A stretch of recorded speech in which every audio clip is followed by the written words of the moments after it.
સદગુરુ નિરાંત મહારાજની જય.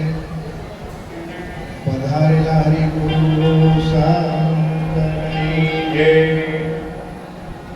આજે આ સુંદર પવિત્ર પાવન પ્રસંગ અદાલતની પવિત્ર ભૂમિ પર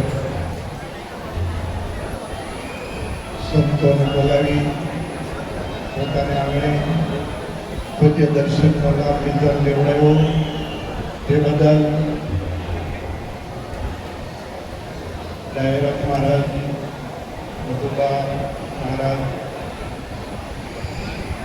સૌ પરિવારને ખૂબ ખૂબ ધન્યવાદ છે.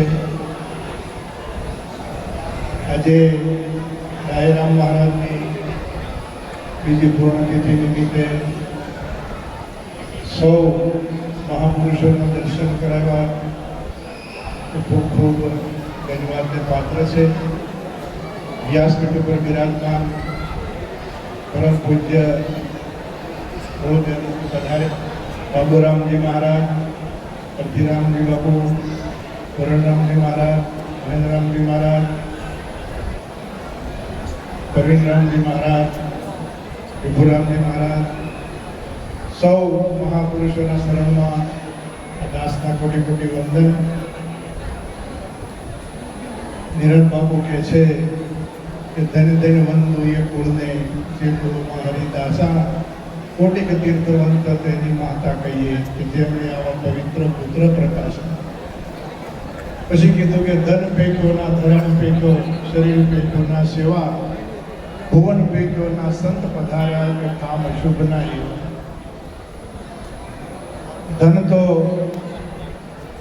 ખૂબ આ જગતની અંદર લોકો પાસે છે, પણ ડાયરામ મહારાજ જેવા કોઈ ગુરુમુખી હોય જેમણે સદગુરુનું સાનિધ્ય સેવું હોય એ જ, અને એવા પરિવારો આવા સનાતન સંસ્કૃતિના રક્ષણ માટે આવું ધન સત્ય માર્ગે વાપરી શકતા હોય છે.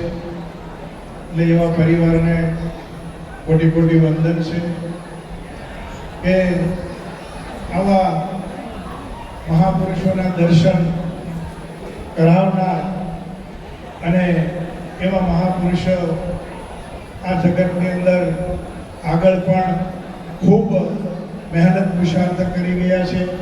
હાલ વર્તમાનમાં પણ મહાપુરુષો આ પુરુષાર્થ કરી રહ્યા છે અને એનો લાભ આપ સૌને હાલ વર્તમાનમાં મળી રહ્યો છે. આવો એટલે કે સત્સંગ ગુરુ સંગ અંત સમય કો રામ કહે તુલસી ઇસ જીવ કો આ તીન ઠોર વિસરામ. સત્સંગમાં જવાથી મારા તમારામાં એવો પરમ વિવેક પ્રાપ્ત થાય છે કે હું કોણ છું ને હરિ કેવા છે. એસી જપતવાણ સદગુરુ કો ઢૂંઢત ફિરે વાકો મુમુક્ષ જાણ. એટલે કે હું કોણ છું એ પોતાનો જે વિચાર આવે છે એ વિચાર શેના દ્વારા આવે છે તો કે સત્સંગ દ્વારા આવે છે. અને એ સત્સંગ કોઈ આવા જીવન મુક્ત પુરુષનો સંગ કરીએ ત્યારે મને તમને આ વિચારો પ્રાપ્ત થાય છે. એટલે કે પહેલાં તો સત્સંગમાં જવું જોઈએ મારે તમારે, અને મારા તમારા પરિવારને પણ લઈ જવા જોઈએ. આજે આ સભામાં તમે હું જોઈએ તો યુવા વર્ગ ઓછો દેખાય, પણ વડીલો દેખાય છે. એ પણ ખૂબ ખૂબ ધન્યવાદ છે, કારણ કે એ વિચારો વડીલ પ્રાપ્ત કરશે ને એટલે યુવાનોમાં આ વિચારો જશે અને પાછલી પેઢી પણ ધન્ય બનશે. સત્સંગ અને ગુરુ સંગ, સત્સંગમાં જઈએ પછી આપણને ગુરુના શરણે જવાની ઈચ્છા થાય છે અને પોતાના નિજ સ્વરૂપને જાણવાની ઈચ્છા. સત્સંગ ગુરુ સંગ અને ગુરુનો સંગ થાય એટલે રામનો પ્રાપ્તિ થાય છે. સત્સંગ ગુરુ સંગ અંત સમય કો રામ કહે તુલસી ઇસ જીવ કો આ તીન ઠોર વિસરામ. આ જીવાત્માને શાંતિ જો મેળવી હોય મારે તમારે, તો આ જે ભૌતિક પદાર્થો છે એ તો ત્યાં સુધી છે કે જ્યાં સુધી પ્રાણ સારું છે, મારા તમારા શ્વાસોશ્વાસની ક્રિયા ચાલુ છે ત્યાં સુધી છે. એટલે કે આ જીવને શ્વાસ તણી સગાઈ આ ઘરમાં ઘડી ન રાખે ભાઈ એટલે ભૌતિક પદાર્થોની જરૂર છે નથી નહીં, એ કમાવાનું છે પણ એને વિવેકથી વાપરવાનું, એટલે કે ખાઓ પીવો અને વિગતે વાપરો. પણ એ વિગતે ક્યારે હું તમે વાપરી શકશો કે આવા સંતનો સમાગમ થશે ત્યારે, કે સંત સમાગમ જે કરે સર્વથી ઉચ્ચ કહાવે, વામે સગળા દુઃખ સુખ શરણાગત. સંતનો સમાગમ જે જીવાત્મા કરે છે એ બધાથી ઊંચો છે.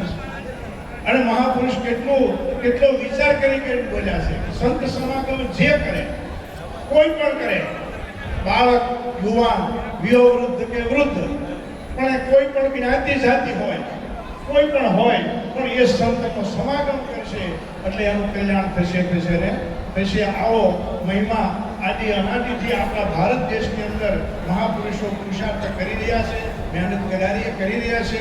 અને જો એના વચનામૃત સાંભળી અને જો એ સાંભળી શ્રવણ, મનન અને નિધ્યાસન, આ ત્રણ વસ્તુ છે.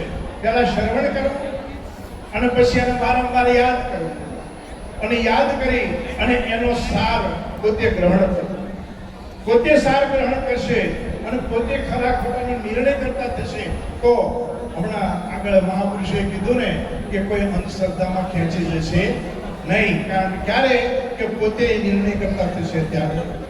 આ જીવ ઉપર કૃપાઓ, પહેલી કૃપા તો પરમાત્માની છે કે અનેક જન્મના પુણ્યને લઈ અને આ જીવાત્માને આ મનુષ્ય શરીર પ્રાપ્ત થયું.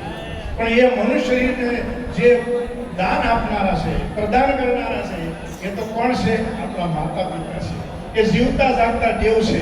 અને એ જીવતા જાગતા દેવ છે, જો એને ભૂલી જશું તો પછી આ જીવનું કોઈ જગ્યાએ કલ્યાણ થાય એવું એક માતા પિતા અને બીજા છે સદગુરુ. એ સદગુરુની કૃપા ઉતરે આપણા ઉપર તો આ જીવનું કલ્યાણ થાય ને થાય. એટલે પહેલી કૃપા પરમાત્માની છે, બીજી કૃપા આપણા માતા પિતાની છે, અને ત્રીજી કૃપા છે એ આપણા સદગુરુ મહારાજની છે. અને ચોથી કૃપા જો આપણા મનની થાય તો પછી લીલા લહેર ને બીજું કાંઈ પછી એમાં આવતું નથી. આટલું કહી અને ગુરુ મહારાજની શરણમાં વાણીને વિરામ આપું છું. બોલો સદગુરુ મહારાજની